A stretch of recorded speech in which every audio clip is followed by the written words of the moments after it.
Il n'y a personne. J'ai parcouru des kilomètres. Je suis fatigué.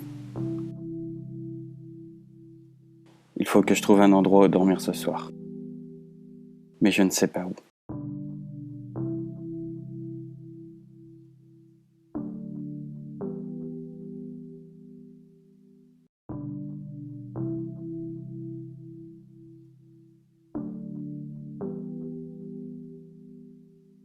Ma peine au fond d'une fiole, puisqu'on ne sera plus ensemble. Si fier qu'on s'abandonne, c'est fou ce qu'on se ressemble. On ne se reverra pas.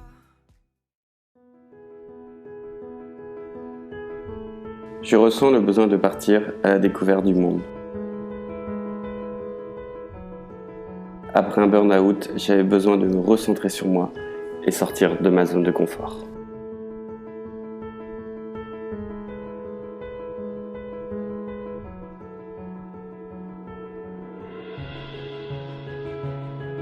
Je mets de côté ma carrière et je pars à la recherche de ma liberté. Direction l'Amérique du Sud.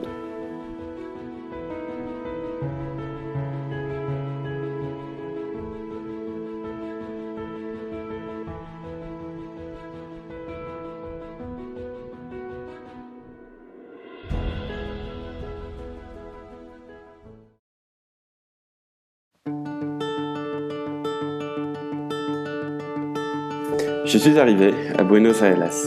Cette grande métropole est le début de mon périple. J'en profite pour voir ma cousine Chloé et visiter la ville. Je me rends dans le quartier de la Boca à la découverte de la voie El Caminito, qui est une rue d'anciennes maisons recouvertes de couleurs vives. C'est un quartier animé et artistique. Et je continue ma route vers le nord.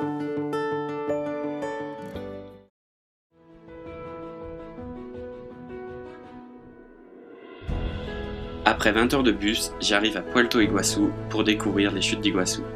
Au milieu de la forêt tropicale, le parc national d'Iguazú est à la frontière entre l'Argentine, le Brésil et le Paraguay.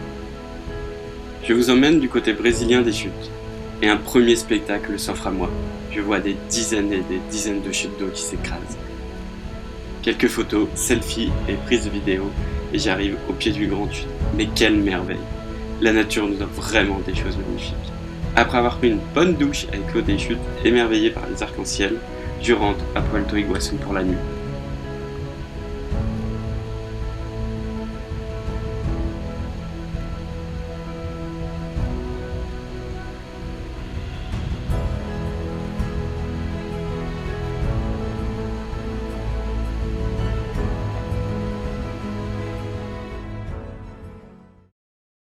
Je vous fais découvrir maintenant le côté argentin des chutes. Au bout de quelques minutes de marche, un spectacle encore plus grandiose s'offre à moi. Le sentier à travers la jungle avec un ensemble de points de vue de près comme de loin des chutes est unique. C'est juste magnifique.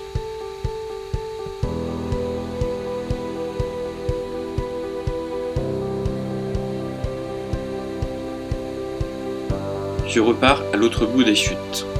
Arrivé sur le pont pour accéder aux chutes d'El Diablo, je marche au-dessus du fleuve Iguazú supérieur avec le bruit des chutes qui augmente au fur et à mesure. Et là d'un coup, je reste sans voix. Je reste immobile devant la nature à en prendre plein les yeux. Je ne peux rien dire, rien faire par contempler ce qui se passe devant mes yeux. Ces milliers de mètres cubes qui s'écrasent devant moi. Ces chutes sont d'une puissance et je crois c'est la plus belle chose que j'ai vue au monde.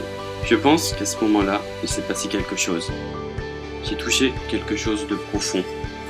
Ce moment est un élément déclencheur de mon voyage. Le début du voyage, de l'immersion commence. J'ai mis de côté toute incertitude.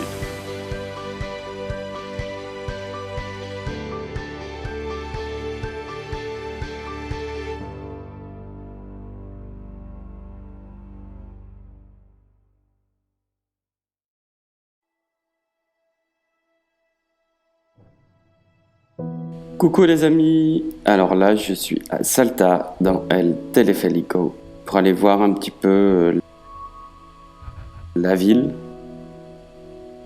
C'est une ville bien sympa, qui est bien belle. Le centre et tout, c'est assez sympa. La place principale. Et voilà, c'est un petit lieu de repos avant d'attaquer la cordillère des Andes demain. Je pars donc demain midi. Je vais récupérer mes affaires qui sont à l'abri. Et après, je pars direction la Cordillera de las Andes.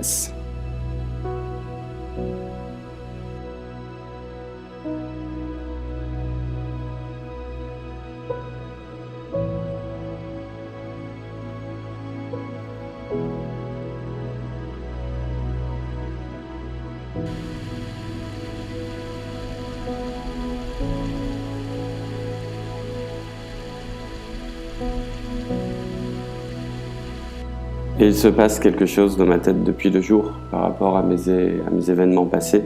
Je me remets en question, je réalise qu'il faut que je pense plus à moi. Je m'ouvre aux autres, les personnes que je rencontre m'apportent énormément.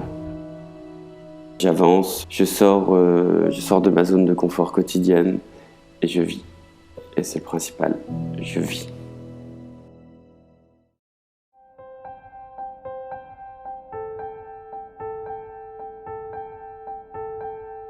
C'est parti pour une deuxième journée de stop en direction du Chili. Après les 30 km à pied d'hier sous la pluie et les 4 heures de voiture, je me dirige vers la cordillère des Andes. L'avantage de l'autostop est la rencontre avec des personnes issues d'univers différents. Les locaux, les voyageurs, des travailleurs. Chaque trajet est une aventure riche et humaine. Mais c'est aussi de la patience, mais qui permet de se retrouver, de contempler les paysages, de penser.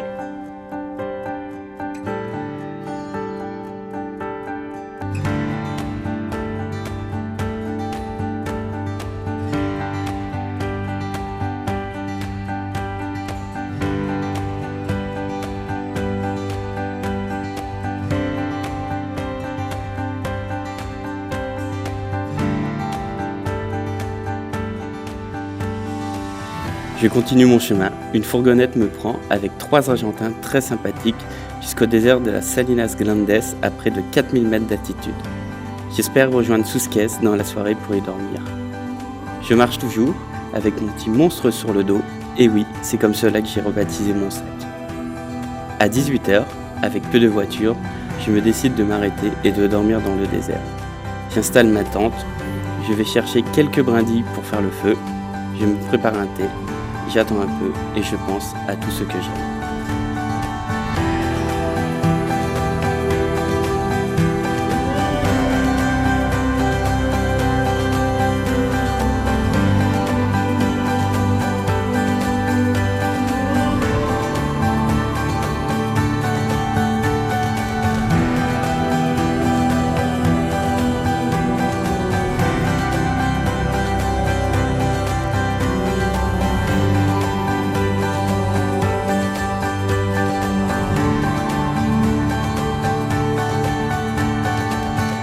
Coucou les amis, je suis dans le désert argentin vers le Chili, à 150 km de la frontière. J'ai fait 100 km aujourd'hui, une vingtaine à pied. Voilà, il n'y avait personne pour m'emmener à l'autre bout. Et au lieu de marcher la nuit, puisqu'il fait froid la nuit, donc voilà, je me suis installé là, dans un petit trou dans le désert. On va bientôt passer à table. Les pâtes sont calientes. Que bueno. Je vais manger des pâtes à la soupe. Bon, ça doit être pas mal. Allez, bon appétit.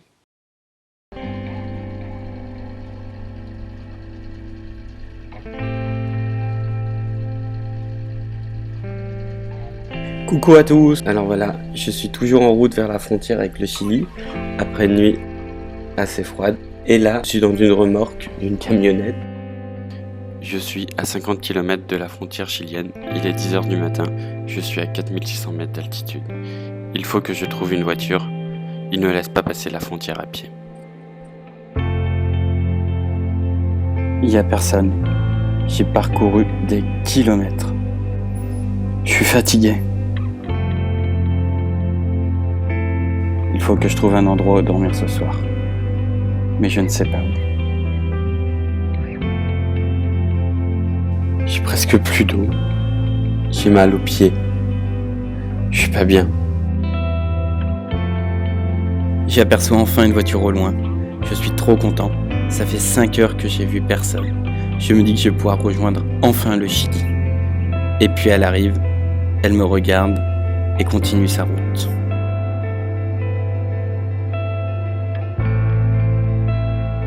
Putain de voiture de merde.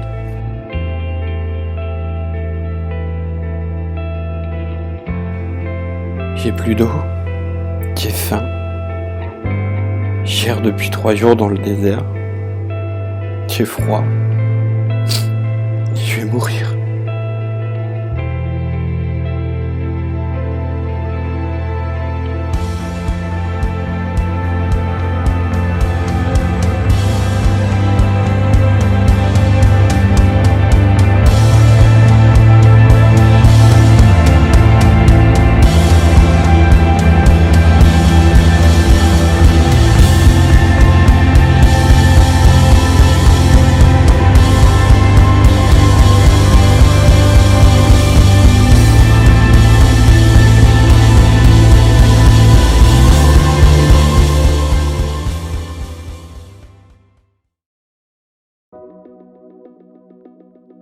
J'ai rebroussé chemin. Un camion s'est arrêté et m'a ramené à mon point de départ, à 250 km d'ici. Je viens de vivre un moment unique. Il y a des moments dans la vie où des situations comme celle-ci deviennent très positives. J'ai avancé et je remets un ordre dans mes priorités. À Tilcara, je rencontre un jeune Allemand, Juan, qui est en voyage depuis 7 mois et qui me propose de partir avec lui au Chili. J'accepte. Alors en route avec Juan. Nous arrêtons à Susques pour y passer la nuit. De là, nous escaladons une petite montagne avec en guise d'apéro de la fernet locale, devant un coucher de soleil magnifique. On rigole beaucoup.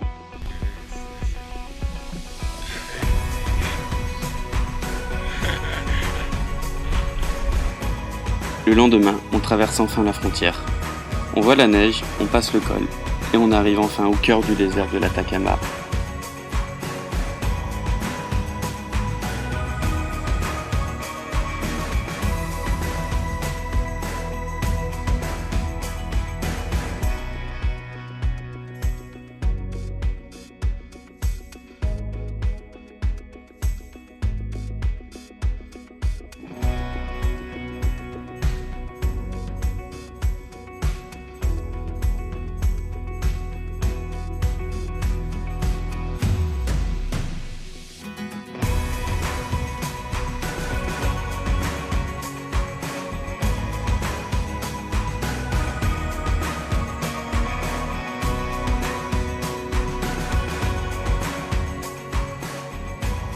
Après 4 jours d'aventure avec Juan, de l'Argentine au Chili, je reprends ma route vers Arica, la ville la plus aride du monde.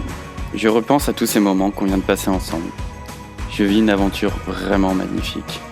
Il y a et il y aura un avant et un après ce voyage.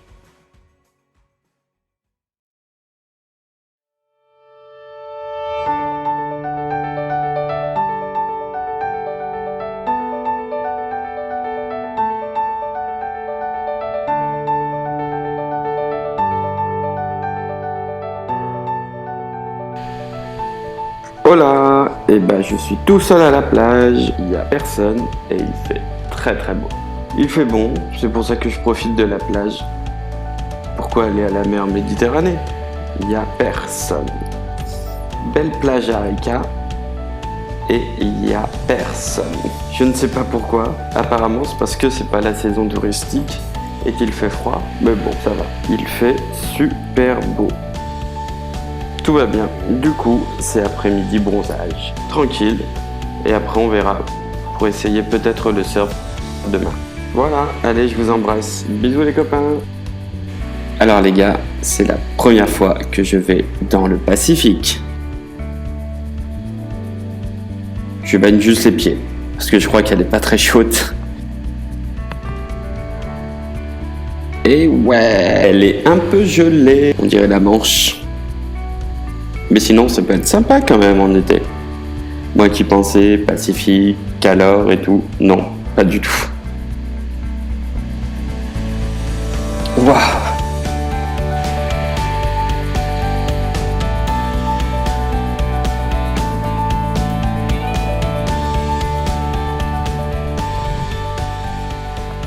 Après 3 jours bien reposants à Arica, je repars vers la capitale bolivienne pour retrouver les amis.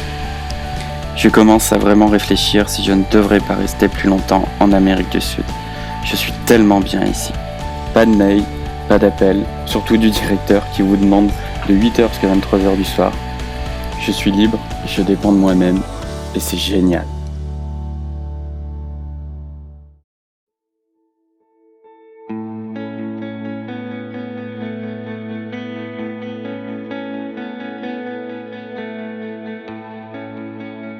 Arrivé à La Paz, je redécouvre cette ville que j'aime autant que je la déteste. Je retrouve Albaro, je revisite quelques endroits de la capitale et j'en profite pour faire un peu la fête. Avec un Bolivien, un Péruvien, un Brésilien et un Allemand. On passe une soirée un petit peu arrosée. Je suis content de revoir les amis et de passer quelques jours à me reposer à La Paz. J'envisage de me refaire un tatouage, mais bon, on va attendre un petit peu. Et je vous emmène maintenant redécouvrir les plus beaux paysages de la Bolivie.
Coucou les amis, alors là on est dans le marché de Cusco. On va manger où je ne sais pas. Il fait beau, il fait chaud, c'est super cool, c'est sympa. On verra bien où est-ce qu'on va manger. Cusco, la célèbre capitale des Incas, est une très belle ville. L'architecture, l'ambiance générale, les habitants, c'est une destination à ne pas manquer.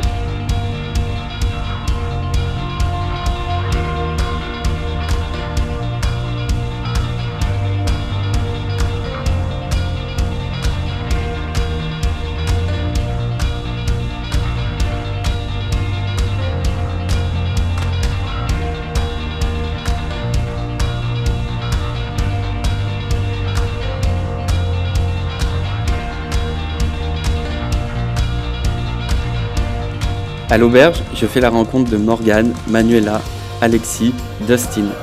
On vient de trouver un petit restaurant français bien sympa et sans hésitation, on y va pour déguster baguettes, croissants, rillettes, fromage. On se régale. Et on fait la rencontre de Yves et il nous emmène sur les hauteurs de Cusco pour boire un maté. Le maté, c'est une tisane avec des feuilles de coca. Le soir, on se retrouve pour faire un peu la fête. Salut les copains!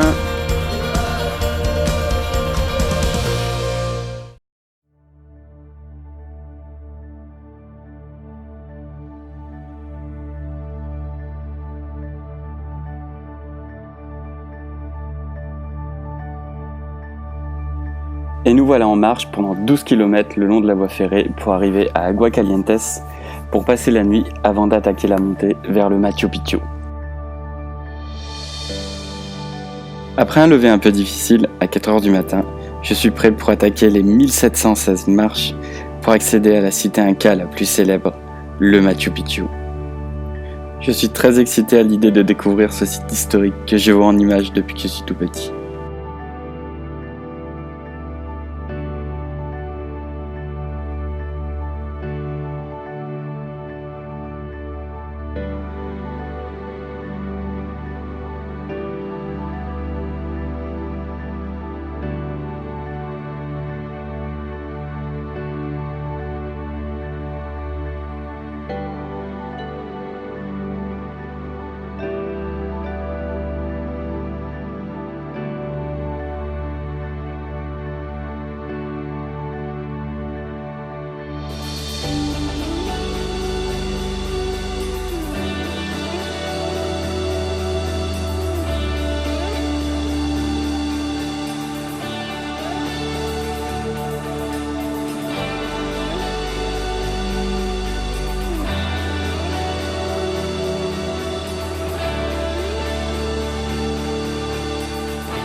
Vous ne pouvez pas imaginer à quel point je suis heureux.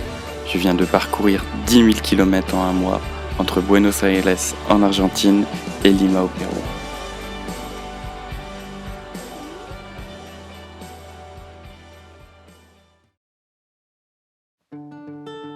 Et voilà, je suis de retour en France depuis un an.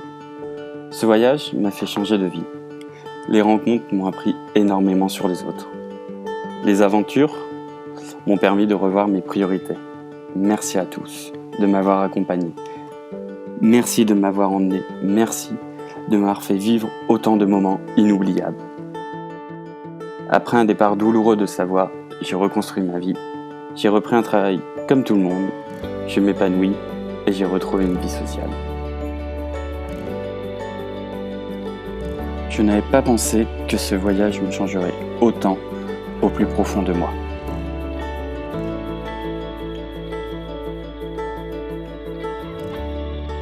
J'ai retrouvé ma liberté et je pars m'expatrier au Cambodge dans 2 mois.